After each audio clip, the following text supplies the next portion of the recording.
Okay, guys, today, very special guest, Hester Peirce from the SEC, one of the more serious people that I get to talk to. So this is quite exciting. Hopefully I can have some of our collective questions answered. So Hester, welcome. I know you need to give a disclaimer that not all views are yours or whatever. So I'll go ahead and let you do that and we can jump in. Yeah, well, thanks for having me. And it is true that the views that I represent are my own views as commissioner, not necessarily those of the SEC or my fellow commissioners. Awesome. Okay. So again, I don't think you need much of an introduction. I think almost everybody in our industry knows who you are. Where are we right now? There's like maybe just broad strokes in terms of bills, legislation, current regulation. We had Fit 21 a year ago now, and we're now working on the Clarity Act. Can you just give us like a brief overview for some context, Sure. and then I'll start probing? Yeah, so we did Fit 21 was kind of the first market structure iteration, and the how in the House, and the House then passed the Clarity Act this Congress, and the Clarity Act is this broad market structure act, and now the Senate is working on their version of the Clarity Act, and then if they can come to a point where if the Senate passes something, and then they can come to a point where they agree on something, then we'll get a market structure bill. Much the same way that happened with the stablecoin bills. You had, parallel tracks going on in the House and the Senate, and they ultimately agreed on something. But while that's going on, we at the SEC and other regulators are also working on stuff. We have existing authority that we can use to write rules already, and so we're doing that. The president obviously has been very involved in trying to move crypto clarity forward, and so has he commissioned a report, President's Working Group, which is a bunch of agencies, federal agencies. We came together and we wrote a report on, the big plan of how to move forward on crypto. So that's kind of where we are. And we'll see whether the market structure bill moves forward. But there is a lot of momentum now in Congress to get something done. Okay, awesome. And I have a whole bunch of questions for you, and I don't know how well I've designed these in order. So if I just start throwing stuff at you, understand that I just have a ton of different things I want to talk about. So the Clarity Act, there for the first time we have sort of this carve out of securities, commodities, and then now there's discussion of, and I don't know how much this applies to the securities aspect, but this ancillary assets. Can you explain? Just go back a little bit now and explain how kind of commodities and securities were delineated in the context of crypto. Yeah, well, I mean, this is still very much a developing topic, and I'm not going to purport to be an expert on how the Senate and the House are thinking about these things. I mean, obviously, have seen what they're both trying to do, but I think the idea is because there's been so much over the years, there's been so much concern about not being able to identify that line between when is a token a security, when is it something else.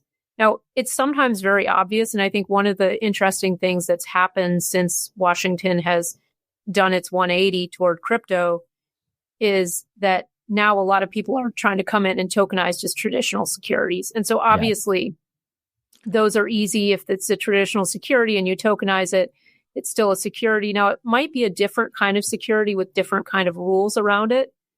So that is something that people need to be careful about because there are a lot of different approaches being thought about for tokenization. But so sort of putting those aside, the questions have really been around the tokens that are sold with a lot of promises that people are going to build out a network or they're going to do something to make sure that everyone is using this token. And so it's like you're buying not only the token, but you're buying promises.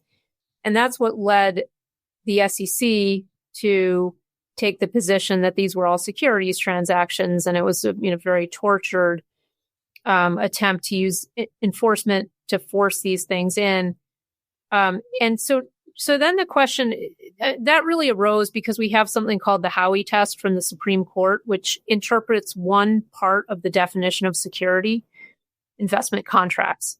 An investment contract is when you give money to someone else with the expectation that that other person is going to take efforts to make your investment grow, right? And you don't have to do anything. So it's investment of money with the expectation of profits based solely on the efforts of other people. And so that was the framework that was used to pull a lot of crypto transactions into the securities laws. The ancillary asset concept came up from saying, wait a minute, when you're looking at an investment contract, the security is not actually the thing at the center of the investment contract. Howey was about orange groves, as lots of people in the crypto world now know. The orange groves were not themselves the security. They're kind of the ancillary asset. And so, how can you sort of think about when does the contract separate from the ancillary asset? Or is the contract always part of that? That's where the debate kind of it lies. And that's where a lot of the legislation and the regulation is trying to figure out how can we make a line that makes sense. Okay. Yeah. Okay. So I'll come back to that in a bit. We long time now in crypto have heard this. Yeah, it's sort of like an oft repeated phrase, which is that come in and register and there was no ability to register, right? Like this is something that you hear ad infinitum. And ostensibly the goal of these market structure and just regulation or the legislation in general is to fix that. What exactly prevented people from registering? Like when I heard a founder, right, say, Gary wants us to come in and register, we can't register. What was it specifically that didn't allow them to do that? And maybe as a result, I'll start probing about what we're doing now. Yeah. So, some people did try to do that, but I think when I looked at it and I saw the issue was that, so when you offer a security, you have to do it in either a registered offering where you have to provide all kinds of disclosures, or you do it under an exemption. And the exemption might be conditioned on things like you can only sell it to rich people or to institutions, right? And so the problem is if you're trying to release a token out into the wild, you really don't want to limit your audience just to rich people and institutions. You want everyone to be able to buy it. And so that was what the registration provisions didn't really contemplate, right? Because they contemplate when you do a public offering that, we think of IPOs, right? When a company decides it wants to go public, it wants everyone to be able to buy its shares. It tends to be a pretty big company that's been around for a long time, that has audited financials, that has a track record and has a pretty big compliance and regulatory legal staff. And so what we were saying is, hey, little projects that are trying to do token offerings, if you want to do a token offering here, you can essentially do an IPO or use Regulation A, which is kind of a little bit of a streamlined IPO process. But those really didn't match the state of the project. And they really wouldn't have gotten at the essence of what that project was, so that investors wouldn't really get the information they needed about the project to consider whether they wanted to buy that token. And so there's kind of just this mismatch. And that's what we're trying to fix. That makes sense. Okay. This is now we're kind of getting into stuff that I think maybe questions you don't always get, and hopefully will be interesting for my audience. I come at this maybe from thinking of it, a lot of these crypto projects as protocols, like first and foremost, open source software. And I have a lot of kind of thoughts about ownership in protocols and what that actually means. I'm curious, how does the SEC in its current state, if you had to, sort of articulate what it means to own a protocol, or is it even possible to own a protocol? And because I'll give you a little bit of context. You have no idea who I am. I have argued with people about this before, and I kind of put forth this idea that a protocol is like this set of rules, right? And people opt into it or they don't, but no one owns it, right? And I look at, coming from Bitcoin, I think this is fairly straightforward. Like nobody owns the Bitcoin network. Owning Bitcoin doesn't give you ownership over the Bitcoin network. This gets a little bit more dicey when we start talking about DeFi protocols and fee switches that can be turned on. And it's not always clear to me what it means to own a protocol. So I guess I'll let you, take this however you want, but what is the current view? Can you own a protocol? And what would that look like in terms of securitization or, what a token would resemble in that context? Well, I mean, again, I have to reiterate that you're just getting my views, right? But I mean, that is what a protocol is, right? It's a set of rules, and and I think this is one of the beauties of what DeFi is, right? That you have a set of rules, they're open source, so everyone knows what they are and everyone can participate on the same terms. And so that is something that nobody owns, right? That's the whole thing, is that it's out there and anyone can use it. I think government sometimes misunderstands and they think someone does own it and can turn it off, but you actually can't turn it off. It's always there. But then the question is there something there, right? Is there a treasury? Right. And that might be real money. And someone owns that. Someone has the right to take that. And that there might be a decentralized ownership of it, or it might be purported to be decentralized, and there might actually be 3 guys in their basement who can take it all. And so these are the kinds of things I think people should want to know. But I don't know when you're buying a token that you're buying the protocol. You might be buying rights to the treasury, or you might be buying rights to, I mean, I think that's part of the problem, right? You have to understand what it is you're actually getting with that token. And sometimes it might be not much. Right. But I think that's what makes this a little bit tricky. You're not buying a piece of a company. Right. You're buying maybe the right to profit from the treasury, to have a piece of the treasury, or maybe just to profit as the network itself gains usage, and your token, which is the coin of that realm, right? The thing that people need to use that protocol. If that becomes more valuable because more people want to use it, then you just made more money, so that you're buying a piece of the usability of the network effects.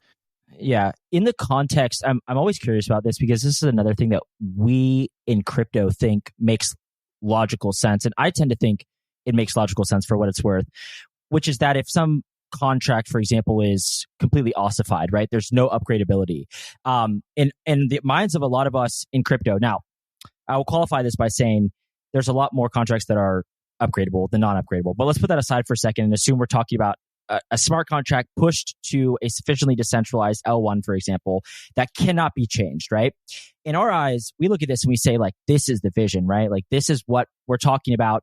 This decentralized group of nodes ultimately executes that, and it really has no say on or discretion, right? It's binary.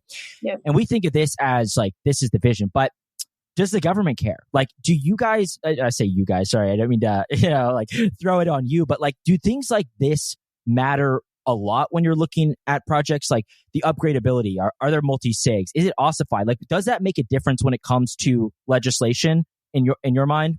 Well, I mean, there are a lot of things going on here, right? One is, I think that I also think that prospect is really interesting for changing the way that we as people interact with one another, because there is some real value to having, just knowing what the terms are and knowing that everyone else is coming in on the same terms and that can't change.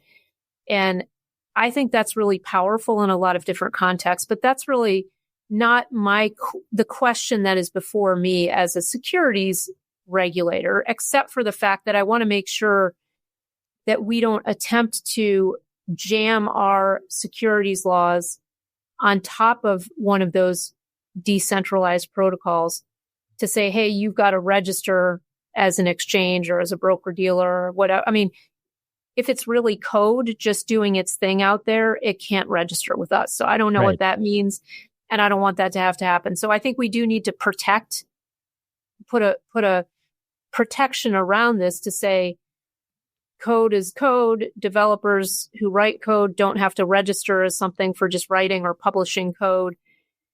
But I think then the question becomes, when you are just a centralized entity that is using code to do something that is regulated by us already, well, yeah, I mean, then we're in a different world. And then we have to figure out what does it look like for you to register as an intermediary in the securities space? And are there rules that need to change because you're now relying on code to do something that before you might have relied on other things to do, people or, other kinds of rules. And in that instance, maybe there are adjustments we need to make. Maybe some of the requirements that we have don't really make any sense anymore because you can code some stuff in that then doesn't have to be, like as an example, if you want to transfer assets to someone else, you might have to go through an intermediary or you could go through code. And the code has this nice ability to lock up. It gets the assets from one person, it gets the money from the other, it locks them both up until they're both there, and then it makes an atomic swap of those. And so you don't have the problems that you might otherwise have. Okay, so then the regulations need to take that into account. Yeah.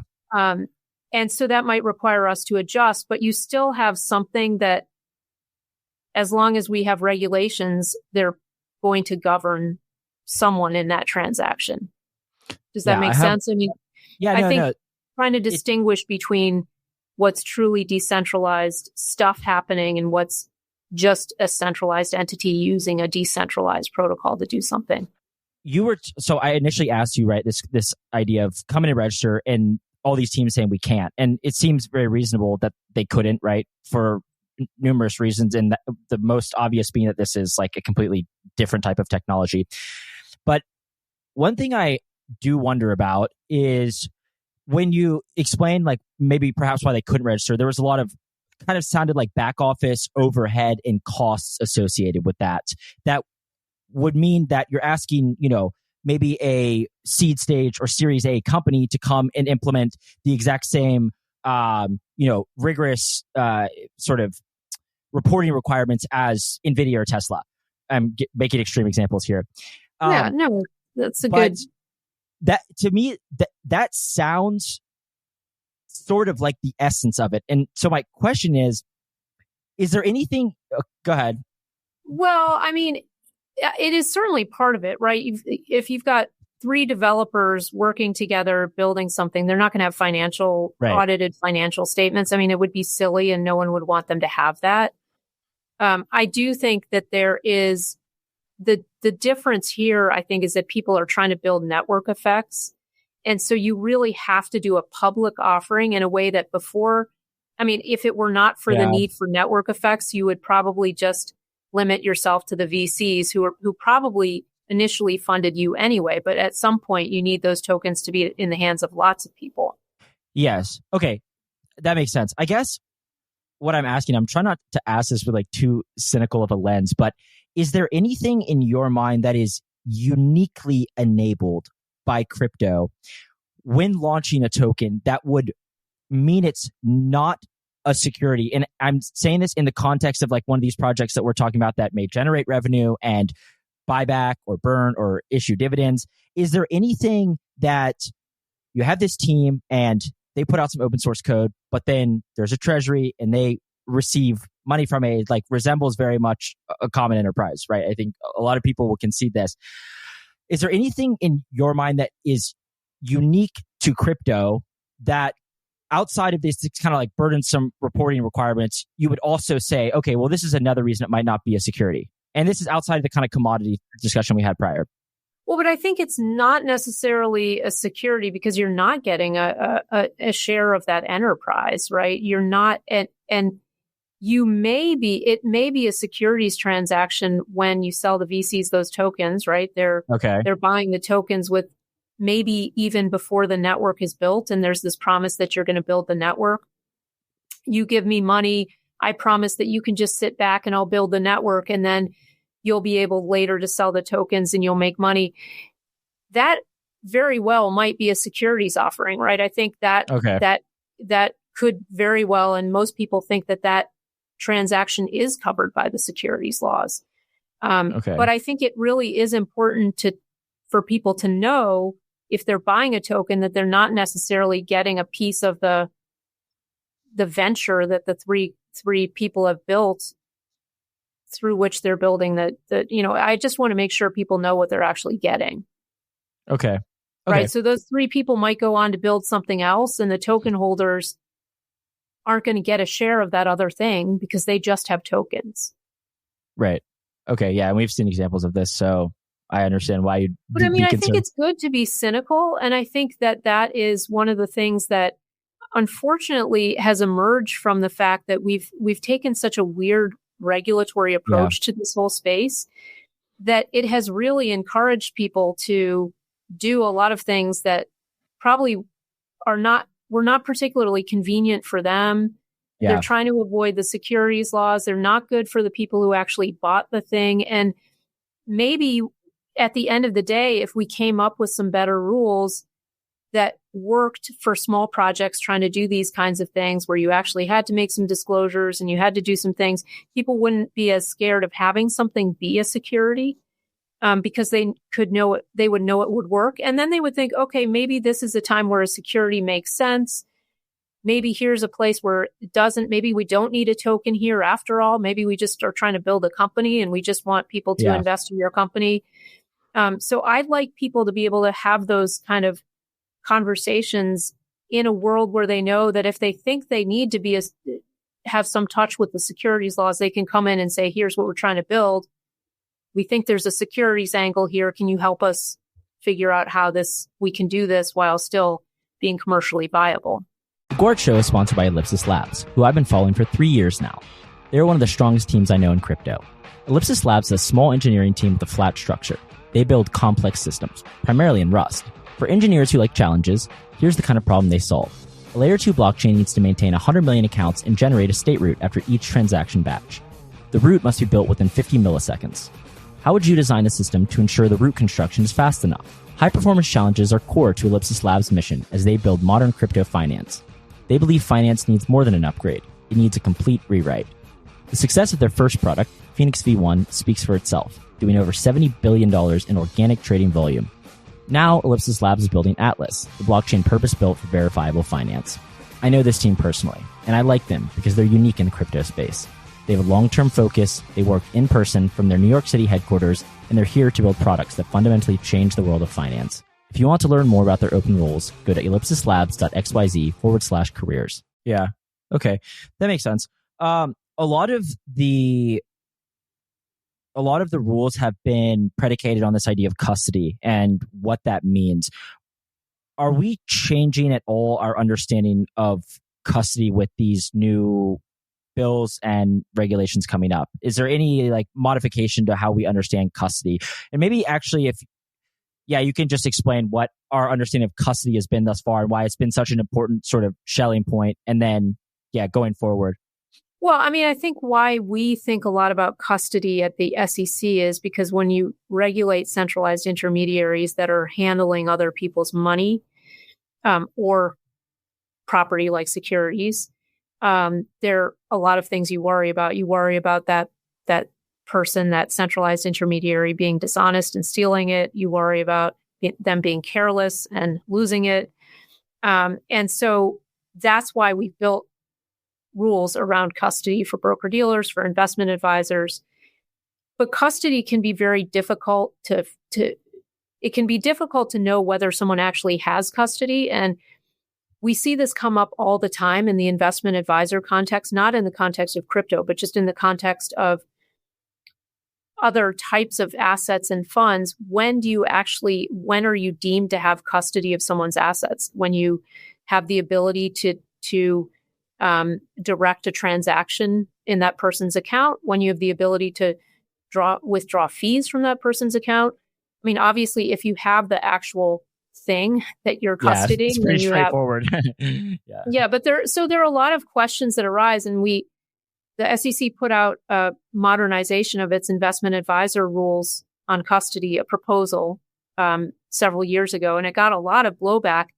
It got blowback from crypto because part of what it did is kind of incorporate thinking around crypto custody, but it got a lot of blowback from traditional firms that didn't have anything to do with crypto. And they thought we had gotten a lot of the answers wrong on just traditional custody. And so I guess my point of telling you that is that it's very complicated because it's not always clear if you have custody. And I think crypto adds the new layer. People can self-custody. It's much easier now for people to self-custody. And so that brings us back to the days where people could have their own stock certificates.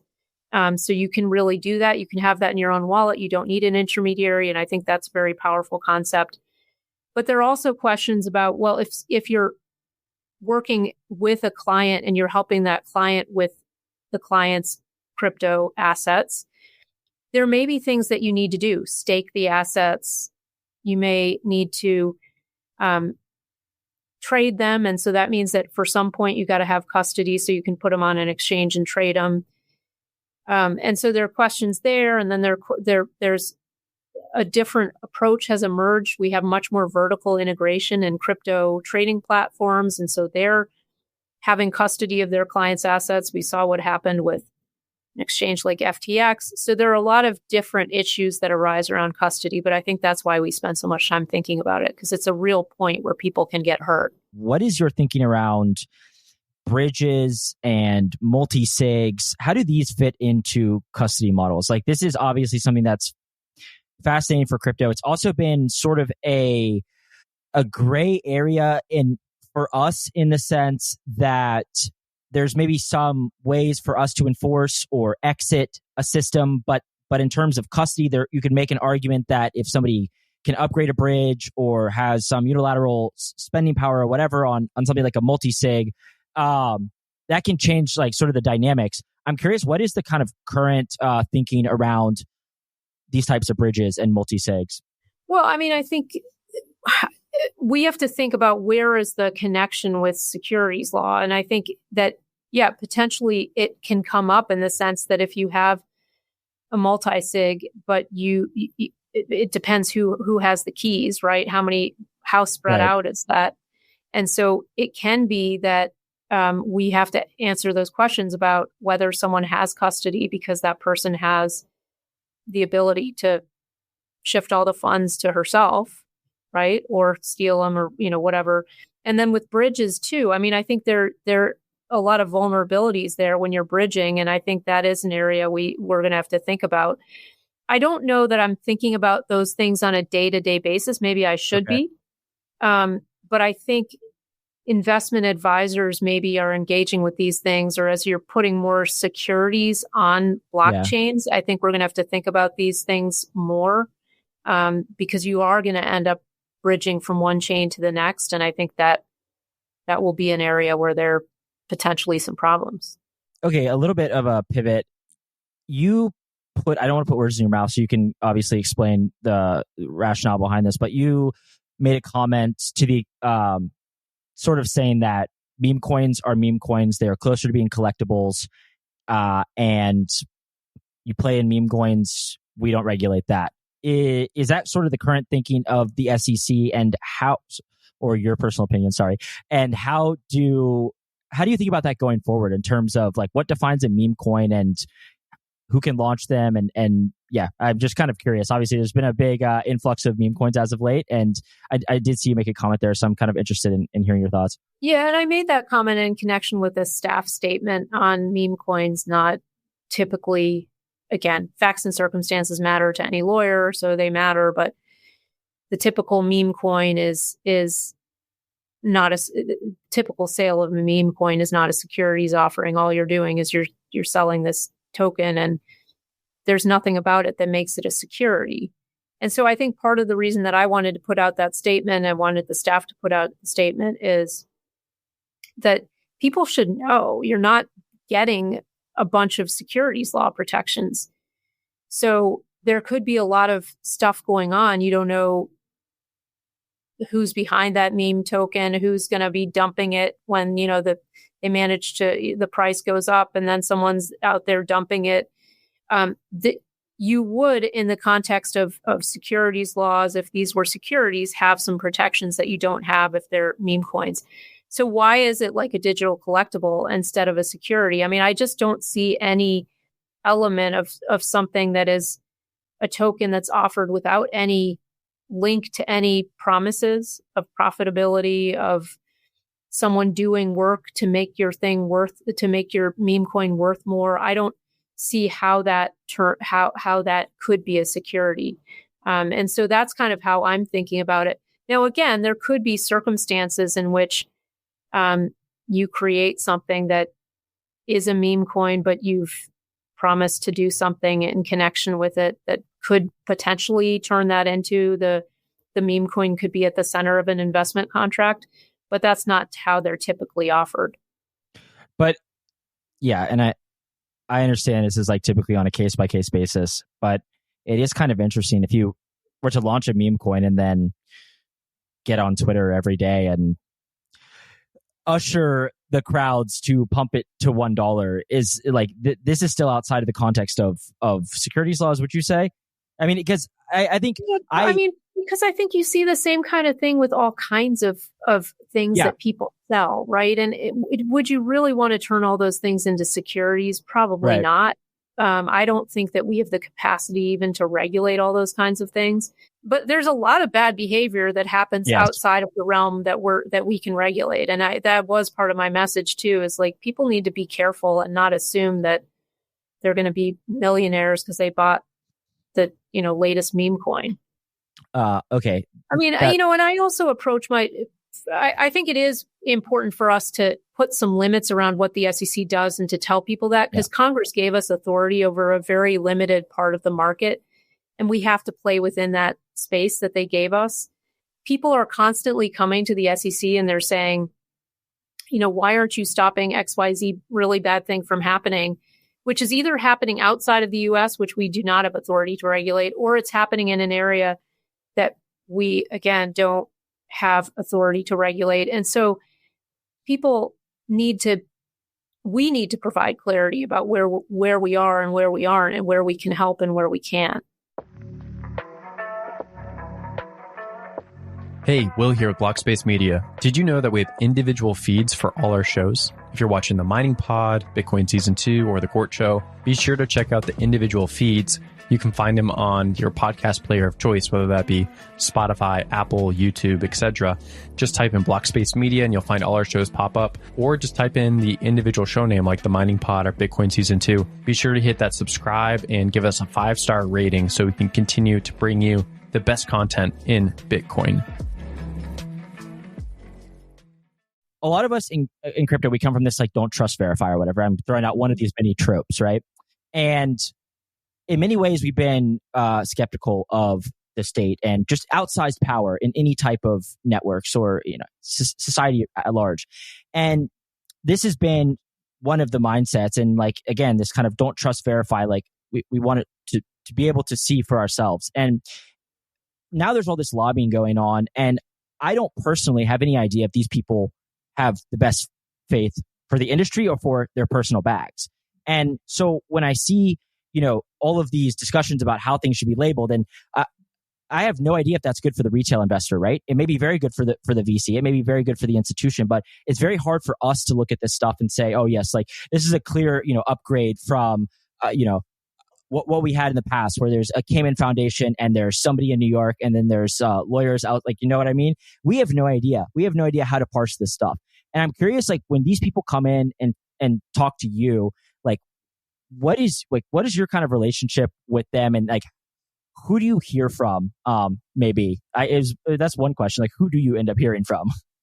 Well, I try to hear from as many people as I can. And I think one thing that we've tried to do as the task force is to be pretty transparent about who we're meeting with and about, we have a file where we're getting written input. That's all public. People can see it. They can write us and tell us that whatever someone else said was completely wrong. And I think that is important to have that kind of back and forth.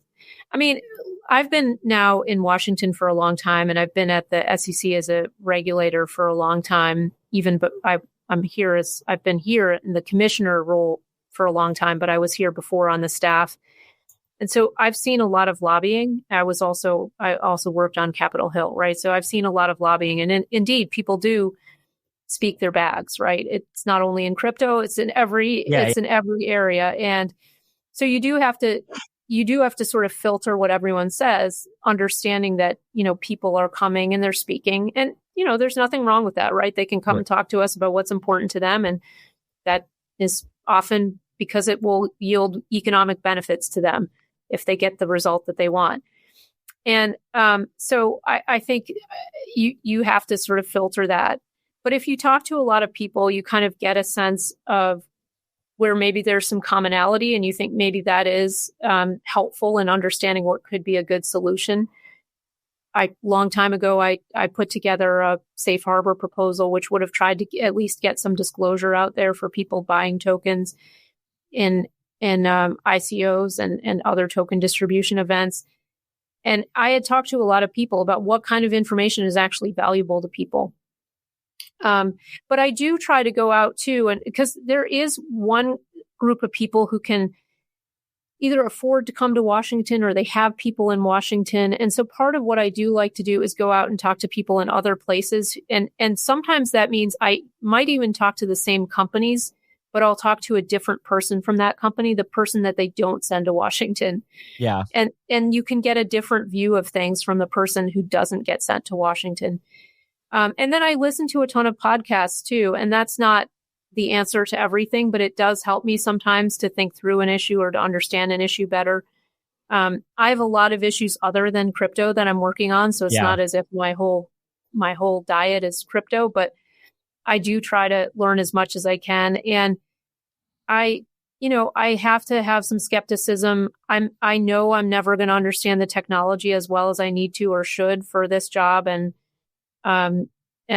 so I try to do the best that I can do, but I worry a lot about how can we make sure that we're not creating a system that benefits the ones who can lobby best or the ones who are the incumbents. And it is kind of funny. I mean, just having you see these people who come in, and obviously the traditional financial firms are a little bit concerned because they weren't doing a lot during the time when the government was very anti-crypto. Now that the government is much more positively inclined, they're like, oh, we need to catch up. We want to be involved in this tokenization. And so, hey, they want to slow down the native crypto firms because they want to be able to catch up. And so they want us to use our rules to slow them down. But at the same time, you've got native crypto firms who are wanting us not to make any changes so that the traditional financial firms can't get in the game. And so everyone's kind of playing games that are very familiar from a lobbying perspective.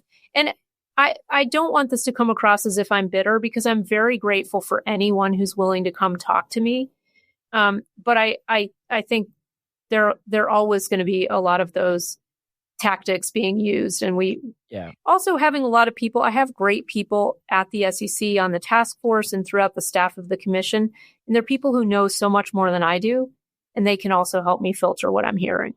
Yeah, I think that lobbying kind of gets this poor reputation, but the reality, it's a very legitimate business and endeavor in the sense that there are regulators like yourself, there are legislators who don't have the full scope. I mean, you can take this outside of the context of crypto. They don't understand stuff and they need to make, what are pragmatic decisions. I'm not, so I have nothing necessarily against lobbying. I don't even have anything against crypto lobbying.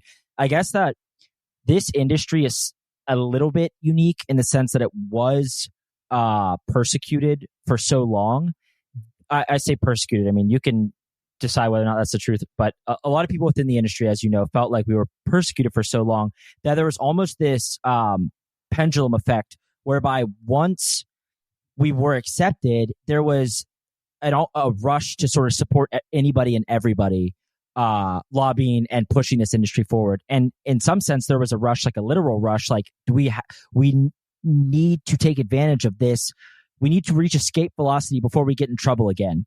And I think that what a lot of us, again, who kind of sit more on the sidelines, I just have no idea, right? I have no idea if A16Z and Paradigm, and I'm friends with some of these people, right? I have no idea if they're pushing what is really best for retail or is a new sort of VC playbook. And so that was the only reason I asked. I wasn't trying to get you to, be too cynical or anything like that. But that's kind of where we come from, Yeah, it's perfectly fair to ask. And I think we need to be, there are just a lot of voices out there and everyone is speaking they have whatever incentives, and we do have to take that into account as we listen to people. And at the end of the day, what my objective is the objective that Congress gave us, which is protect investors, facilitate capital formation, foster fair, orderly, and efficient markets. And the protecting investors part is obviously very important, but part of protecting investors is also making sure that they have access to a lot of opportunities. And at the end of the day, because of my regulatory philosophy, which is very much one of people are adults, they can make their own decisions. Government is there for a reason. We have a regulatory role to play, but it is only the role that Congress gave us. It is no more than that. And when I have the opportunity to make a choice for a super prescriptive approach or a more permissive approach, I'm going to opt for the more permissive approach, because I think, again, we live in a country that prides itself on valuing the right of individual citizens to make their own decisions.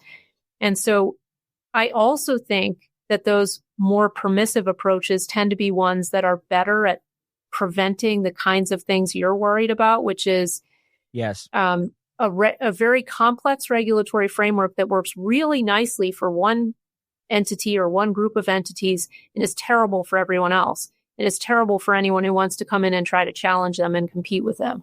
And so I think taking a more principles-based approach does help to solve some of those problems. But I will tell you, I mean, this is something that I worry about every day. And I often think I would be very happy if someone else could come into this job and do my job, because having a fresh set of eyes, a fresh mind to think about these things would not be a bad thing. So I worry about exactly what you're worrying about. I don't envy your job. Honestly, if I was in your spot, I would just be like, not my circus, not my monkeys. And I mean, that is, I don't know. And I think you can't do that. No, but I think that's also I think the point is too, that we have a government that's supposed to be a representative government of the people. And so I think it would be good if people like you would decide to work in government for a little bit. And one other thing that's, nice is that we do have a lot of people at the SEC who can think about things. So it's not like one person is just thinking about it. Yeah. You've got a lot of, the chairman has a lot of experience. And so it's wonderful working with him. Yeah. We've seen this kind of recent push. I saw you wrote a short paper on this of the tokenization of current securities. So basically taking NVIDIA or Apple or Amazon and just sticking it on the blockchain. Those are clearly securities because they're securities outside of the blockchain. But what is the approach currently to this? Because a lot of us have, we're talking about 24/7 markets and, opening up access to the rest of the world. And well, they already exist outside of the blockchain. So there's already rules. But what is the current kind of thinking about tokenizing, assets that almost have nothing to do with crypto, at least in their current form? Well, I think the first thing to do is to make sure that people who are tokenizing are being very clear with the people they're selling those tokenized securities to about what they're getting. Are they getting an actual share of the stock of a company? Are they getting a share of a special purpose vehicle that holds shares of that company? Are they getting some sort of other kind of promise to pay you money based on how that company performs? There are a lot of different approaches being thought of how to tokenize, but I think it is really important for people to be clear about what the investor is actually getting. And so that's what we're really trying to work with people on. Come in and talk to us about how you plan to tokenize. Let's think about what that model looks like. Let's think about what the disclosures look like and how you can make that available to people. And so there are a lot of very complicated questions, and people really need to have good regulatory counsel as they're thinking through these questions. And then they also need to come talk to us. Yeah, that makes sense.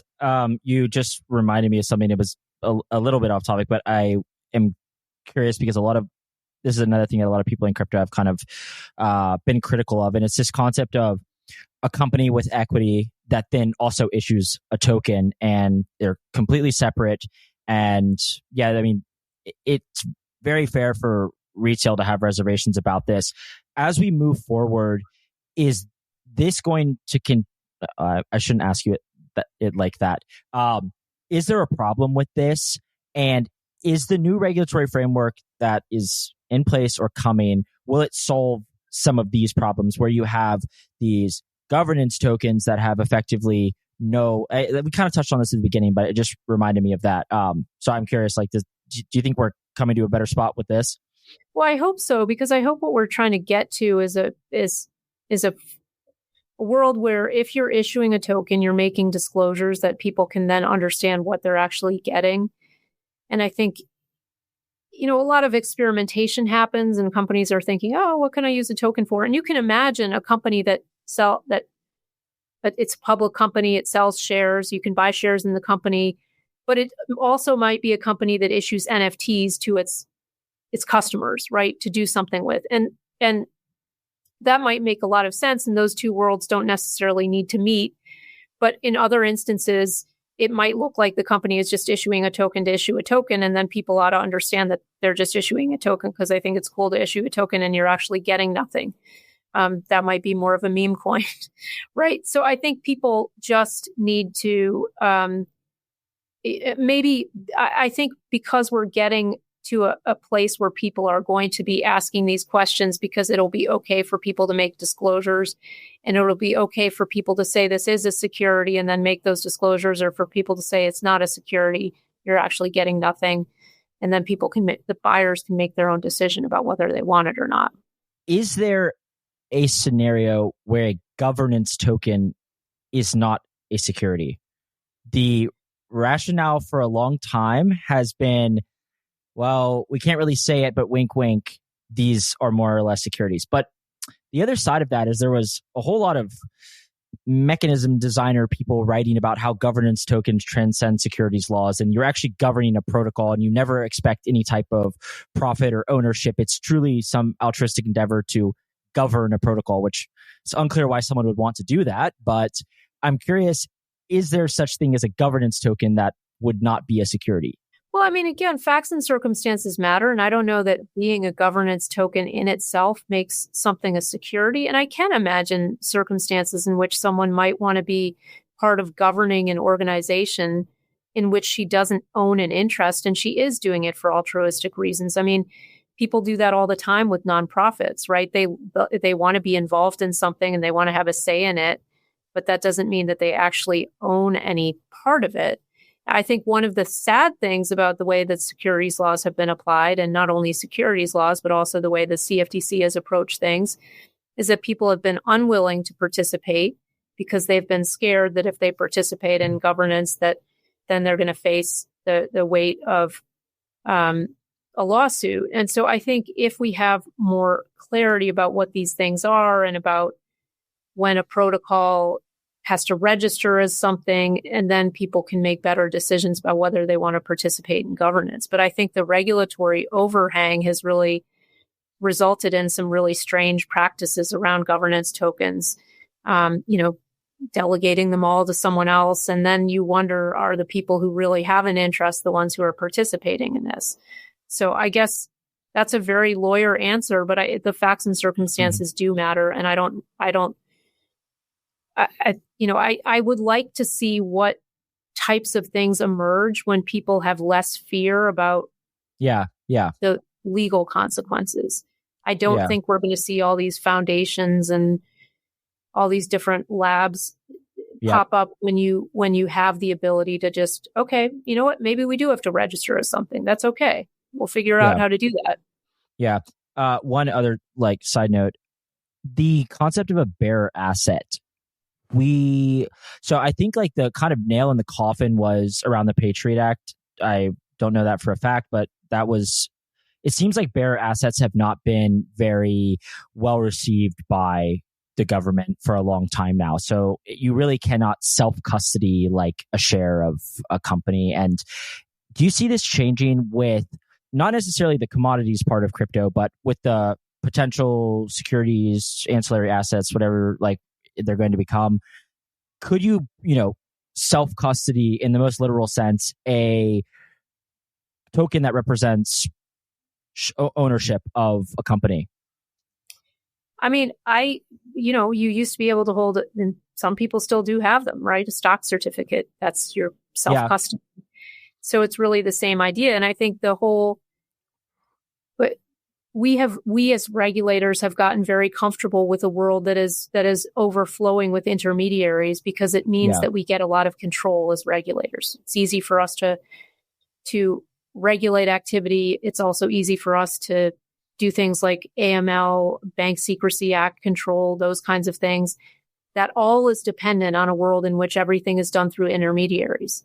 Right. But, I think as Americans, we also really value people's ability to keep things for themselves, to keep things from other people, that they don't have to tell everyone their business. And so I think this is actually a wonderful moment for us to reconsider some of the surveillance mechanisms we put in place that are reliant on intermediaries, and ask ourselves, is this really consistent with who we are as an American people? And there are a lot of very difficult questions to be answered there. There are a lot of difficult issues around, we don't want bad things done to this country. We don't want people doing bad things with any of the tools that are out there. But at the same time, giving people the ability to protect their own privacy is very important. To protect their own assets is very important. And we should never sacrifice those important things at the altar of trying to stop anyone bad from ever doing anything bad using a tool, right? And so I think self-custody is certainly something that we should take seriously. A lot of people will not want to self-custody crypto assets. It's just too complicated for a lot of people. Yeah. So there will be intermediaries. But for people who want to do that, I think it's something that we should really take great pains to protect. That makes sense. Okay, the last thing I wanted to ask you about, and this will be maybe especially interesting for some of the people who listen to this, how much do you follow MEV? Or are you familiar? I am familiar with it. And yeah, I mean, I know that this is an issue that is very controversial in the community. And I think we asked some questions about it in the list of questions that I put out in February. And there probably is a point at which we have to think about that as securities regulators. I don't want us necessarily to jump in and solve the problems, the MEV, the issues around MEV that the community itself can solve. And I think there are a lot of people who are thinking about ways to address MEV. Some people think it's more problematic than others. I get it. That is, again, for people to work out. I think there are some places where we're going to have to confront that, but I'm not sure that I want to jump in until I see more what the community figures out about how to deal with it. And they're working on it. I must say, like, a lot of my thought process 4 years ago was, well, this is just going to be, this is going to be nipped in the bud. I can promise you that. But there are solutions. One of the solutions, though, interestingly enough, is to just run transaction ordering on single sequencers. I'm wondering if you're familiar with this. And I will say that you're just not giving anyone the ability to preference transactions. Like, for example, right now, there's these layer 2 blockchains that effectively run matching engines for the in the context of trading, which we're kind of talking about now. They run matching engines, which is a pretty centralized role, and it kind of goes against a lot of our initial understanding of blockchains, whereby you have all these distributed nodes, and probabilistically you're going to have a transaction included, and that's the whole premise of censorship resistance. Now you have these chains that have said, okay, well, we can solve this problem of front running and back running and sandwiching by just encoding it into the rules of effectively a single server. Now, that's actually great usually for retail execution. So oftentimes when there's centralized matching engines, retail ends up getting better prices. But I am curious how much you have been forced to look into the nuance of this now, because a lot of these L2s are running what would reasonably be viewed as exchanges that have some slight differences, but they are ultimately matching orders and controlling the ordering of transactions. And I'm just curious if you've looked much into this, or if the SEC has a current view on this. Well, I mean, if the assets that are being matched are not securities, obviously we don't have anything to say about it. And I think a lot of as the chairman recently said, most of the crypto assets out there now are not securities. I think this becomes more of an issue when you're talking about tokenizing securities and where are those things going to be, where are those transactions going to be happening. And I think this is where, the questions about when is something actually decentralized and when is something not become very tricky. And I think that ties into this question because, if you have a matching engine essentially that's controlled by one entity that controls all the pieces of that, then that looks a lot more like an exchange. And we're going to have to think about that.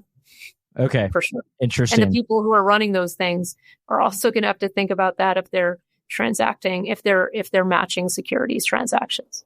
Okay, great. Well, maybe in the future I can have you back on when we've have more clarity on that. All right. Well, I'm going to have to do a lot more learning and thinking between now and then. Okay. Well, thank you so much. It's been fantastic. I appreciate you taking the time. Thanks for having me. I appreciate it.